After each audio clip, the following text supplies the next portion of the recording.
और बढ़ते हैं आगे बांकीपुर उपचुनाव को लेकर। इस वक्त एक बड़ी खबर आ रही है। बांकीपुर से प्रशांत किशोर बढ़त बनाए हुए हैं और आगे चल रहे हैं। लगातार ये बढ़त का जो मार्जिन है वो बढ़ता चला जा रहा है। बीजेपी प्रत्याशी से फिलहाल वो 1100 वोटों से आगे हैं।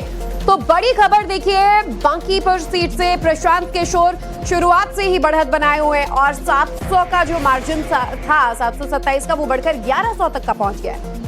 बड़ी खबर इस वक्त की बांकीपुर उपचुनाव से जुड़ी हुई है। देखिए, वोटिंग हुई थी, आज मतगणना जो है वो यहाँ पर जारी है। बिहार, मध्य प्रदेश और गुजरात की दरअसल 3 विधानसभा सीटें हैं जिन पर अभी मतगणना हो रही है। प्रशांत किशोर बांकीपुर सीट से आगे चल रहे हैं। बहुत भारतीय जनता पार्टी के तमाम चेहरे नेता वहां पर पहुंचे थे। प्रशांत किशोर लगातार निशाने पर लेते हुए नजर आ रहे थे, ये कहते हुए कि बीजेपी का एक एक नेता यहां पर पहुंचा, उन्हें समझ में आ रहा है कि वो हारने वाले हैं, उन्हें हार दिख रही है। बीजेपी बड़ी आश्वस्त रही क्योंकि शुरू से ये सीट जो है, देखिए, बीजेपी के लिए बहुत महत्वपूर्ण रही है। बीजेपी का कैंडिडेट जीतता आया, लेकिन क्या वो बदलने वाला ही है तस्वीर, ये देखना होगा।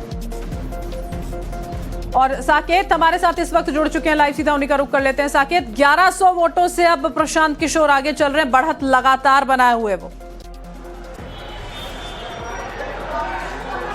देखिए, बिल्कुल बढ़त लगातार बना हुआ है और 3 राउंड की गिनती हो चुकी है। चौथे राउंड का भी अनाउंसमेंट अब से थोड़ी देर बाद होगा, जो जानकारी हमें मिल रही है। और उसमें भी जो हमें अंदर से जो जानकारी मिल रही है, प्रशांत किशोर उसमें भी लीड लिए हुए हैं। और जो जानकारी अभी मिली है उसके हिसाब से जो चौथे राउंड की गिनती है उसमें 1205 वोटों से प्रशांत किशोर आगे चल रहे हैं। हालांकि आधिकारिक तौर पर जो घोषणा है वो अभी नहीं हुई है। तो लगातार आप समझिए 4 राउंड में प्रशांत किशोर आगे चल रहे हैं। और ये जो सभी 4 राउंड की गिनती हुई है वो पटना के खास उन इलाकों में हुई है जो बीजेपी का वोट बैंक जिन इलाकों में माना जाता है। अगर वहां पर प्रशांत किशोर लीड ले रहे हैं तो निश्चित तौर पर नतीजे जो है वो कहीं ना कहीं अब इशारे हो रहे हैं कि किस तरफ जा सकते हैं। हालांकि अभी भी लगभग 31 राउंड की गिनती होनी है, तो बहुत से राउंड अभी बचे हुए हैं। और कई इलाके ऐसे हैं जो बीजेपी का गढ़ माना जाता है, जिसमें मीठापुर का इलाका हो या फिर पटना का मध्य का जो इलाका है, वो तमाम इलाके अभी बचे हुए हैं। तो ऐसे में उन इलाकों में किस तरह से रहा है बांकीपुर में साकेत, हमने देखा है शुरुआती रुझानों में भी बीजेपी हमेशा से यहां बढ़त बनाए रहती थी।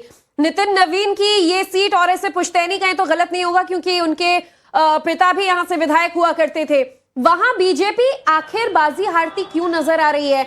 क्या प्रशांत किशोर का डोर टू डोर कैंपेनिंग, लोगों के बीच जाना काम आता नजर आ रहा है? नितिन नवीन का हटना या फिर एक छोटे कैंडिडेट को बीजेपी का उतारना, क्या फैक्टर किसके पक्ष में जाता दिख रहा है? देखिए, अभी ये शुरुआती रुझान है और बहुत ज्यादा अंतर नहीं है। आप 1100-1200 वोटों की अगर अंतर आप देख पा रहे हैं तो ये कभी भी इसमें उलटफेर हो सकता है। तो अभी ये कह देना कि आगे पीछे बहुत ज्यादा अंतर है, ऐसा नहीं है। हालांकि ये जरूर है कि एक इंडिकेटर जरूर बीजेपी के लिए ये है कि आपको उन इलाकों में प्रशांत किशोर आगे दिख रहे हैं जिसमें राजापुल का इलाका है, बोरिंग रोड का इलाका है। इन इलाकों में बीजेपी का वोट बैंक बहुत मजबूत रहा है। और अगर इन इलाकों में बीजेपी के कैंडिडेट पिछड़ते हैं तो नतीजों पर इसका असर देखने को मिलेगा। जब आगे और कई राउंड की गिनती बची है उसमें चीजें धीरे धीरे साफ होंगी। लेकिन कहीं ना कहीं बीजेपी के लिए तो ये एक कह सकते हैं चुनौती थी ये सीट पर चुनाव जीतना। प्रशांत किशोर ने जब से अपनी उम्मीदवारी यहां पर दी थी, उन्होंने प्रचार किया, इन इलाकों में जो दिक्कतें हैं, आम लोगों की जो परेशानियां हैं, उसको कहीं ना कहीं आइडेंटिफाई करने की कोशिश प्रशांत किशोर के तरफ से की गई। जो यहाँ के लोग हैं उनसे उन्होंने कम्युनिकेशन किया, उनसे बात की। और सबसे बड़ी बात है कि चूंकि जब तक नितिन नवीन यहां से विधायक थे तो लोगों में एक मैसेज था और एक नए चेहरे को यहां पर लाया गया, नीरज सिन्हा को, जो एक छोटे से पार्टी का छोटा कार्यकर्ता है, उसको कैंडिडेट बनाया गया। तो उसको बहुत से लोग यहां पहचानते तक नहीं थे, इन इलाकों में उसका कोई काम भी नहीं दिखता था। तो एक कैंडिडेट भी एक बड़ा मुद्दा हो सकता है, कोई बड़ा चेहरा होता। अगर नितिन नवीन यहां से हटे तो कोई ऐसा चेहरा लाया जाता जो नितिन नवीन के की जो लेगेसी है उसको आगे ले जाती। लेकिन यहाँ पर एक साधारण बूथ लेवल के कार्यकर्ता को, मंडल लेवल के कार्यकर्ता को बीजेपी ने टिकट दिया।